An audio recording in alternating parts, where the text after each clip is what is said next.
구약 성경에는 그 성부 하나님을 경외하는 것이 지혜와 지식의 근본이라 그렇게 얘기했습니다. 그런데 신약 성경에는 그 성자 예수님 안에 지혜와 지식의 모든 보화가 감추어져 있다라고 했습니다. 그 잠언서의 구약이죠. 여호와를 경외하는 것이 지혜와 지식의 근본이다라고 했고요.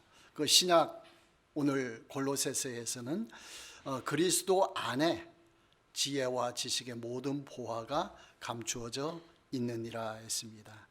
왜 이렇게 하나님 또 예수님 이렇게 나누어서 말씀을 했는가?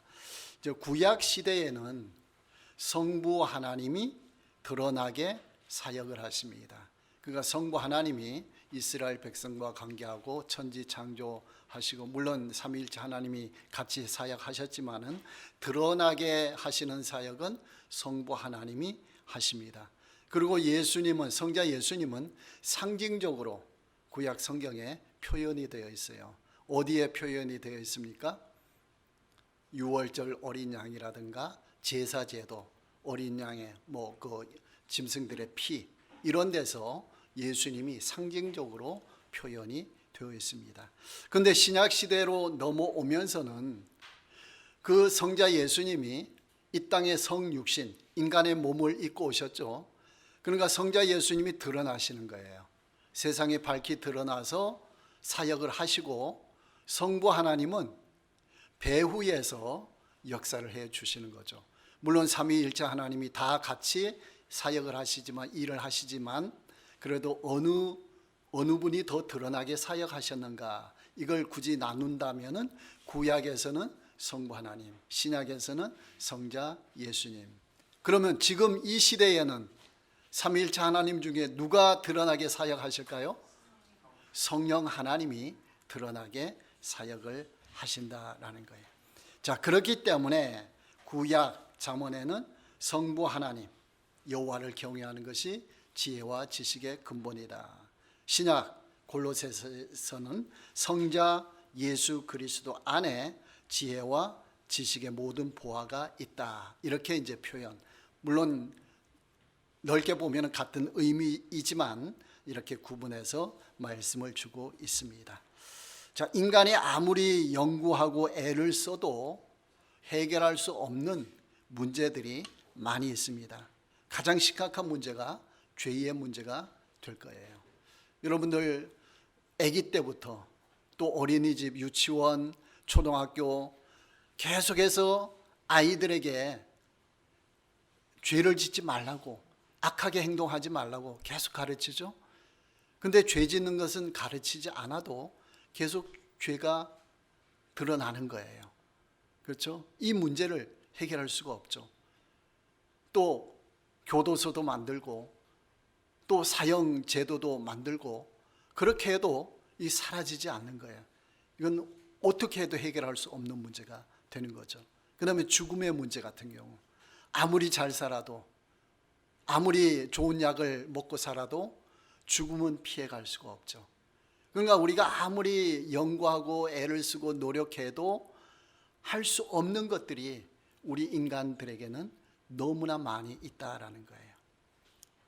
그러니까 이런 문제들을, 인간 스스로가 해결할 수 없는 문제들을 어디에서 해결할 수 있는가? 이것이 바로 예수님 안에 있다라는 것이에요. 요한일서 5장 11절 12절에 또 증거는 이것이니 하나님이 우리에게 영생을 주신 것과 이 생명이 그의 아들 안에 있는 그것이니라. 아들이 있는 자에게는 생명이 있고 하나님의 아들이 없는 자에게는 생명이 없느니라 라고 했어요. 그러니까 하나님이 영생을 주시는데 그 영생이 어디에 있다고요? 그의 아들 안에, 예수님 안에 있다라고 했어요. 그러니까 예수님을 믿는 자, 예수님을 영접한 자는 그 영생이 들어오는 거죠. 그러면 영원한 생명을 갖게 되는 거예요. 그러면 죽음의 문제를 해결하는 거죠.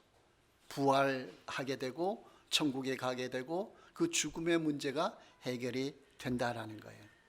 요한복음 1장 29절에는 이튿날 요한이 예수께서 자기에게 나아오심을 보고 이르되 보라 세상 죄를 지고 가는 하나님의 어린 양이로다. 예수님이 이 땅에 오셔서 성육신 하셔서 세상 죄를 모두 지고 십자가에 대신 죽으신다라는 거죠. 그렇게 함으로써 죄의 문제가 해결이 된다라는 거예요. 사도행전 16장 31절에는 주 예수를 믿으라 그리하면 너와 내 집이 구원을 받으리라. 구원의 문제는 예수님만이 해줄 수가 있다라는 거예요. 그래서 구원 받으려면 예수님을 믿으라라고 하고 있습니다. 그러니까 죄의 문제, 죽음의 문제를 예수님이 해결해 주신다. 그러니까 이것은 세상 어느 곳에서도 줄 수 없는 귀한 보화가 되는 거예요. 보물이 되는 거예요. 또한 마태복음 11장 28절에 수고하고 무거운 짐진 자들아 다 내게로 오라 내가 너희를 쉬게 하리라. 예수님께 오는 자는 쉬게 해주는 거예요. 영혼도 쉬게 해주시고 육체도 쉬게 해주시고. 자, 여러분들 피곤할 때에 영혼이 피곤할 때 은혜 받으면 그 문제가 해결돼요. 그리고 육체가 피곤할 때에 예배 드리면서 은혜 받으면 육체 피곤한 것도 다 해결이 돼버리는 거예요. 마음이 기뻐지니까 육체도 쉼을 얻게 되는 거예요. 그러니까 주일은 안식일인데 이 안식일에는 그냥 몸만 가만히 쉰다고 해서 안식이 되는 게 아니고 영혼이 은혜를 받을 때 그러면 영혼이 잘 되고 육체도 쉼을 받는다라는 거예요. 그러니까 요즘에 질병들은 스트레스로 오는 질병들이 많이 있죠. 그러니까 심리적인 문제, 마음의 문제예요. 그러니까 우리가 마음이 평안하면은 육체적인 질병의 문제가 많이 해결된다라는 거죠. 그러니까 수고하고 무거운 짐진 자들아 다 내게로 오라. 여러분의 이런 은혜가 있기를 바랍니다. 오늘 오신 분들 이 예배 중에 이런 은혜가 체험되기를 간절히 소원합니다. 또한 말라기 4장 2절에 내 이름을 경외하는 너희에게는 공의로운 해가 떠올라서 치료하는 광선을 비추리니 너희가 나가서 외양간에서 나온 송아지같이 뛰리라 했습니다. 치료하는 광선을 바란다라는 거예요. 여러분 이 광선도 여러분 받으시기 바랍니다. 영혼도 치유받고 마음도 치유받고 육체도 치유받고. 물론 일반적으로는 약을 통해서 병원을 통해서 치유가 일어나지만은 근본적으로는 예수님을 통해서 치유의 역사가 일어난다라는 거예요. 자, 하나님은 영혼과 육체, 우리의 모든 삶에 필요한 보화를 다 가지고 계시다라는 거예요. 그래서 마태복음 13장 44절에 보면은 천국은 마치 밭에 감추인 보화와 같으니 사람이 이를 발견한 후 숨겨두고 기뻐하며 돌아가서 자기의 소유를 다 팔아 그 밭을 사느니라 했습니다. 어떤 사람이 일을 하는데 그 주인 집에 가서 일을 하는데 그 밭에 쟁기로 밭을 갈다가 쨍그랑해서 보화를 발견했어요. 자, 그 보화는 누구의 것입니까? 주인의 것이죠. 주인의 밭이니까. 그런데 주인의 밭 것을 자기가 갖고 오면 돼야 안 돼요? 안 되죠. 그건 도둑질이 되죠. 근데 주인도 그건 모르는 거예요. 그런데 이 사람이 일 끝나고 자기 소유, 은행에 돈 있는 거, 집 뭐 살림살이 다 팔아가지고 그 밭을 샀어요. 그럼 그 보화가 누구 것이 되는 거죠? 내 것이 되는 거죠. 그건 도둑질이 아니죠. 그와 같다라는 거예요. 그러니까 우리가 예수님을 발견하면은 어떤 것보다도 더 귀하다 이걸 깨닫게 된다라는 거예요. 거기에 모든 것을 다 집중할 수가 있다라는 거예요. 그러니까 깨닫는 만큼 보화가 발견되고 그 보화가 발견되는 만큼 집중할 수가 있는 거예요. 예수님께로 집중하면은 모든 것이 다 해결되는 역사가 일어나게 된다라는 거예요. 그래서 영혼이 잘된 같이 범사에 잘되고 강건하기를 강구하노라 하라고 했죠. 영혼이 잘 되는 거예요. 보화를 발견하는 거죠. 깨닫게 되는 거죠. 그럼 영혼이 잘 되는 거잖아요. 그러면 범사 모든 일이 풀리게 되고 잘 되고 그리고 강건해진다. 건강을 찾게 된다라는 거예요. 그러니까 순서가 영혼부터 잘 되는 거죠. 그 보화를 깨닫고 발견한 사람에게는 이런 은혜가 축복이 흘러 넘친다라는 거예요. 그러니까 이건 세상이 주지 못하는 보화예요. 이것이 어디에 있다고요? 예수님 안에 있다라는 거예요. 자, 그런데 이 오늘 본문 바울 당시에 골로새 교회에는 예수 그리스도 안에 모든 보화가 있다는 것을 인정하지 않고 있었어요. 왜 그런 거 아니요? 이단들이 나타나서 또 세속적인 문화 때문에 교묘하게 이 모든 것을 방해하고 있는 거예요. 예수님만 믿어서는 안 된다. 다른 것도 같이 믿어야 된다. 이렇게 주장하는 거예요. 이걸 흔히 말하는 뭔가 아니요? 종교 혼합주의. 이것도 믿고 저것도 믿고 그래야 생활하는 데 도움이 된다. 예수님만 믿어서는 부족하다. 그렇게 얘기하는 거예요. 그때에 이제 바울 사도가 골로새서 2장 8절에 누가 철학과 헛된 속임수로 너희를 사로잡을까 주의하라.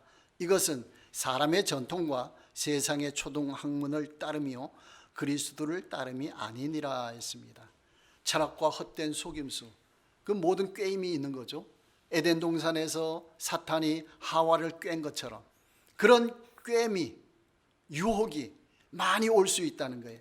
근데 바울 사도는 그걸 깨달았거든요. 예수님을 만나고 깨달았어요. 그러니까 그것을 뭐라고 하는 거 아니에요? 세상의 초등학문이다. 초등학생이다. 여러분 초등학생 보고 똑똑하다 그래요? 지혜가 아주 출중해요. 초등학생이. 그 나름대로는 지혜가 출중하지만 대학교 다니는 학생에 비하면은 지혜가 비교할 수 있어요? 없어요? 비교할 수가 없는 거예요. 그러니까 이 바울 사도가 이걸 깨닫고 났더니 예수님 보화를 발견하고 깨닫고 났더니 이 바울 사도는 율법 학자 중에 최고의 학자였어요. 최고로 훌륭한 교수님 밑에서 공부하는 뛰어난 학생이었어요.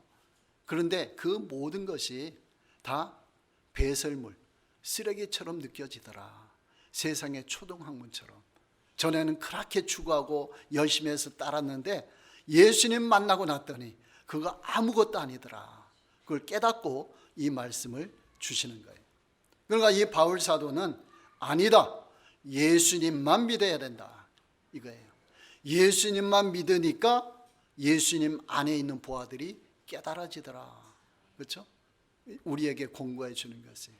예수님 만났더니 깨달아지더라. 보화를 발견했다. 그러니까 여러분도 다른 것에 신경 쓰지 말고 예수님만 바라보고 믿고 가십시오. 그러면 모든 보화가 여러분에게 주어질 것입니다. 이것을 말씀하고 있는 거예요. 바울은 그래서 골로새 교인들에게 하나님의 비밀인 그리스도를 깨닫게 하려고 얼마나 힘쓰는지를 너희가 알기를 원한다. 먼저 발견하고 나니까 밭에 감추인 보화를 발견한 그 사람이 모든 걸 다 팔아서 그냥 그 밭을 샀잖아요. 그것처럼 이 바울도 그러한 심정이에요. 예수님을 깨닫고 났더니 다른 거 공부 열심히 했던 거 박사학위 이런 것도 아무 소용이 없다.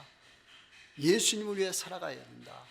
이것을 이 골로새 교인들에게 말하고 있는 거예요.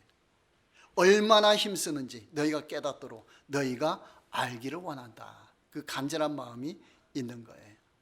자, 그리스도가 하나님의 비밀이라고 했어요. 하나님의 비밀. 모든 보화가 그리스도 안에 있는데 감추어져 있기 때문에요. 왜 감추어졌을까? 만약에 예수님이 다니시는데 막 물질도 재물도 많이 갖고 계시고 뭐 여러 가지 세상적으로 화려한 것들을 다 가지고 다녔다 그래봐요. 그러면은 이 사람들이 저거 좋은데 하고 따라다닐 거 아니에요.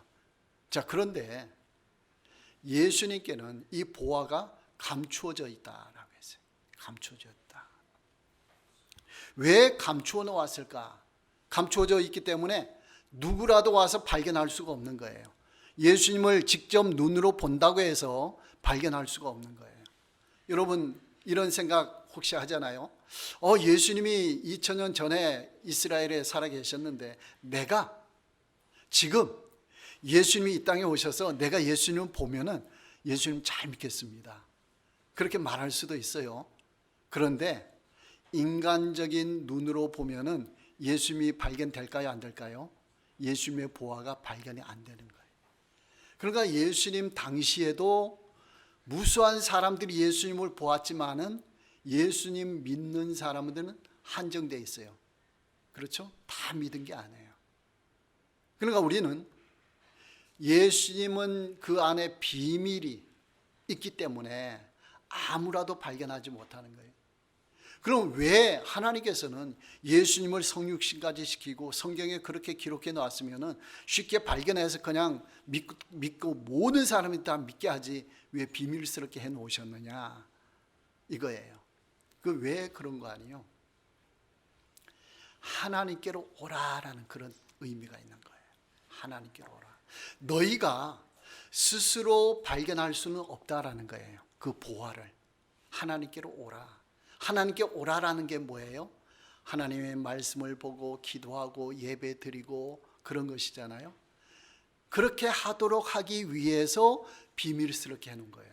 사람이 한번 교회에 딱 와서 모든 비밀을 다 깨달으면 또 얼마나 좋아요. 다 알게 되면은. 그럼 쉽잖아요.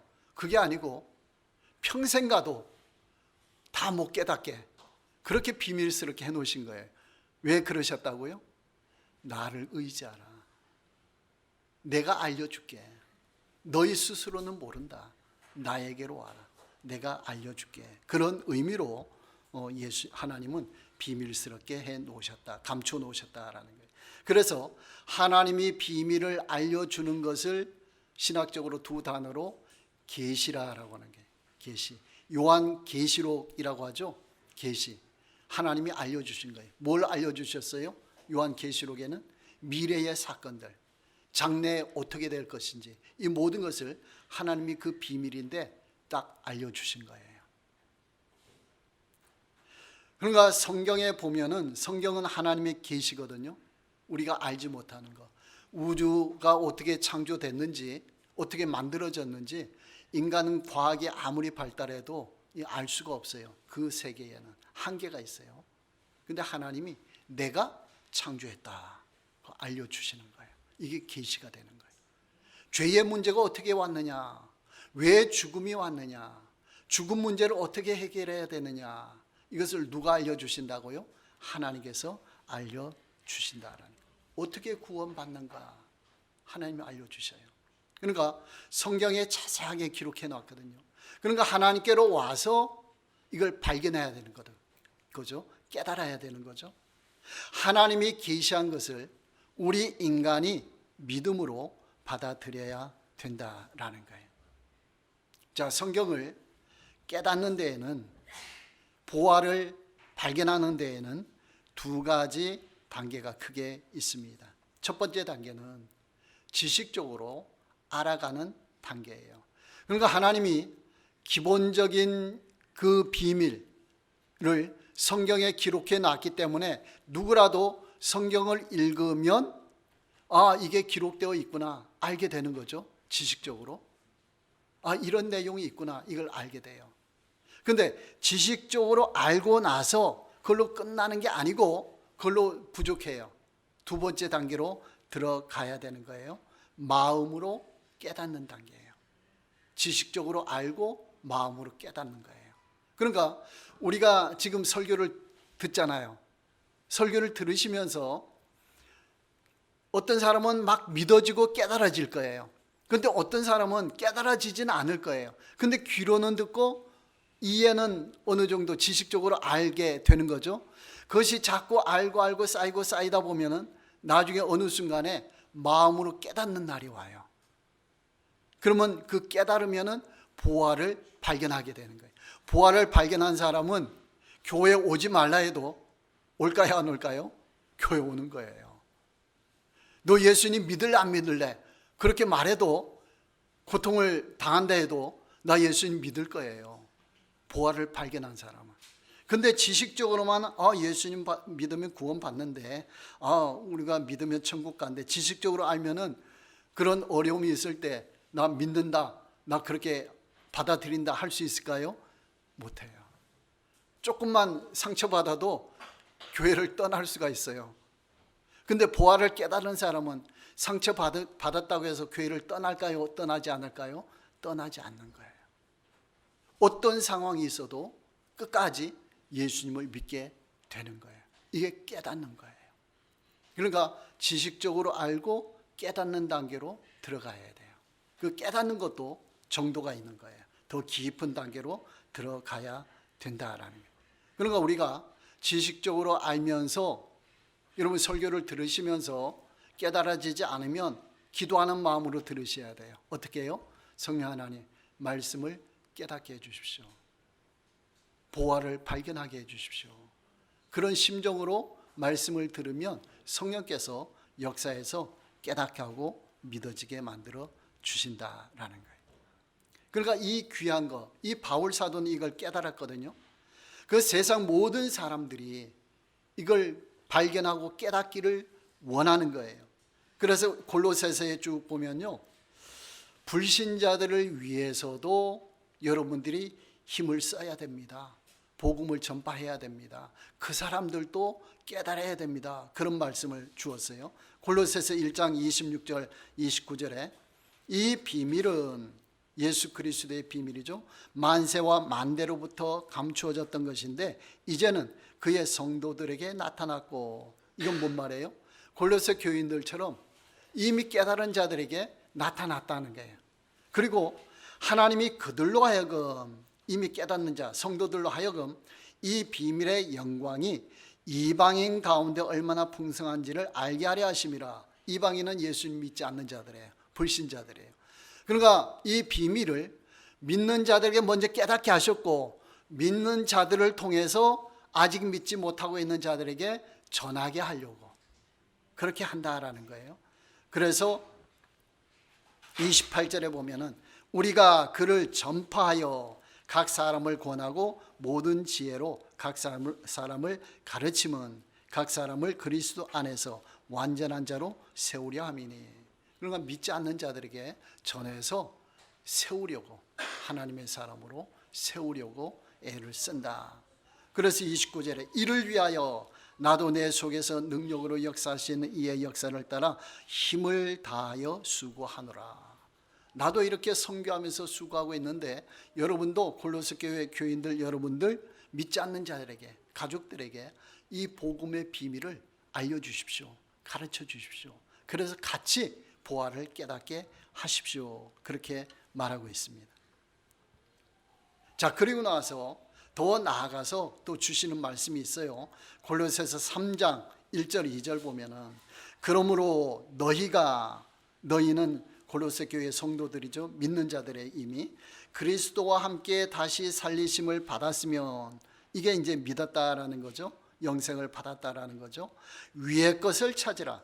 거기는 그리스도께서 하나님 우편에 앉아 계시느니라. 위의 것을 생각하고 땅의 것을 생각하지 말라라는 거예요. 자, 이 말씀, 이건 누구한테 주는 말씀이에요? 믿는 자들에게, 골로새 교회 교인들에게 주시는 말씀이에요. 위의 것을 찾으라. 위에는 누가 있다는 거예요? 예수님. 하늘의 것 찾으라. 땅의 것 추구하지 말고. 그러니까 믿는 자들도 계속해서 위의 것을 추구할 때에 보화가 더 발견된다라는 거예요. 그러니까 우리가 예수님을 믿더라도 어떤 사람들은 조금 믿다가 좀 식어지는 분들이 있어요. 그분들은 왜 그럴까요? 위의 것을 계속 추구하지 않기 때문에. 그렇죠? 그러니까 새로운 보화를 발견하지 못하는 거예요. 예수님 안에는 모든 보화가 있다 그랬어요. 우리가 깨닫지 못한 것. 그러니까 수십 년 믿어도 깨닫지 못한 것들이 아직도 많이 있는 거예요. 그 사람들을 깨달으려면 어떻게 해야 되느냐? 위의 것, 하늘에 계신 예수님을 계속 바라보고 추구하고 나가야 된다. 그때에 깨달아지고 더욱더 풍성한 삶이 이루어지게 된다라는 거예요. 여러분, 하늘에 계신 예수님을 추구하시기 바랍니다. 그렇죠? 그러면서 그 깨닫는 것을 가족에게, 이웃에게 전하시기 바랍니다. 그렇죠? 내가 어려운 문제가 있었습니다. 나는 이렇게 문제를 해결했습니다. 그것이 뭐예요? 내가 깨달은 보화잖아요. 그걸 다른 사람에게 전하는 거잖아요. 이게 전도잖아요. 나에게 이런 어려움, 질병 이런 것들이 있었습니다. 그런데 하나님께서 이렇게 고쳐주시고 해결해 주셨습니다. 이게 뭐예요? 보화를 깨달은 거잖아요. 체험한 거잖아요. 이것을 나누어 주는 거죠. 자, 이런 것이 위의 것을 계속 찾아가면은 더욱더 풍성해진다는 거예요. 더욱더 많아진다는 거예요. 그 평생 그러한 삶을 살아가라 그런 말이에요. 위의 것을 추구하면서. 그 여러분들은 지금까지 체험했던 것보다 앞으로 신앙생활하면서 더 많은 것을 체험하시기 바랍니다. 더 많은 것을 깨닫고 발견하시기 바랍니다. 그리고 그걸 누리셔야 되는 거예요. 이 땅을 살아가면서 누리셔야 되는 거예요. 그 예수님 안에는 믿지 않는 자들에게도 추구해야 될 보화가 있죠. 우리가 이미 믿고 있는 자들에게도 계속 추구해야 될 보화가 가득 있다라는 거예요. 이 수많은 보화들 우리가 깨닫고 누리면서 가야 된다라는 것이. 하나님께서는 오늘 본문 말씀을 통해서 우리가 이 모든 보화를 깨닫고 가기를, 그럼 깨달을 때마다 감사와 기쁨이 넘치는 거죠. 삶이 의미가 있는 거죠. 삶의 보람이 있는 거죠. 그러니까 예수 믿는 사람들은 이러한 삶을 살게 된다라는 것입니다.